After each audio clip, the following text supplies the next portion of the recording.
இல்லைங்க, நான் செந்தில் நாம் தமிழர் கட்சி தலைமைச் செயலாளர்.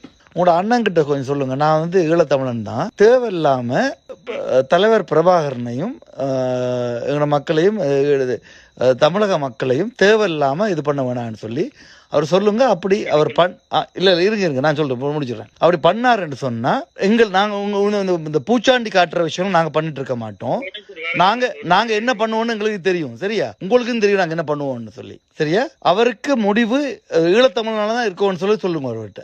அதாவது கார்த்திகை பத்தி ஒரு கெட்ட வார்த்தை பேசினார் தெரியுமா? அதாவது கார்த்திக் வந்து ஈழத்தமிழன், நீ தலைவரோட அண்ணன் பையன், அதெல்லாம் வர விஷயம். கார்த்திகை பத்தி ஒரு ஈழத்தமிழனை பத்தி கெட்ட வார்த்தையில பேசுறதுக்கு சீமானுக்கு எந்த உரிமையும் இல்ல. அடுத்தது வந்து பொட்டமான பத்தி மயிரன்னு சொல்றதுக்கு அவர் இதுவரைக்கும் எங்கேயுமே பதில் சொன்னது இல்ல. பொட்டமான மயிரன்னு சொல்றதுக்கு அவருக்கு என்ன உரிமை இருக்கு? கார்த்திகை பற்றி அவர் வந்து கெட்ட வார்த்தையில பேசுறதுக்கு அவர் என்ன உரிமை இருக்கு? ஈழத்தமிழர்கள் கிட்ட தேவையில்லாம மோத வேணான்னு சொல்லுங்க.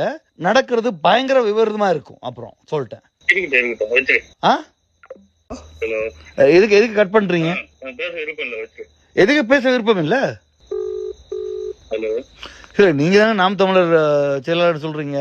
உங்க அண்ணனை பத்தி தானே பேசுறேன்.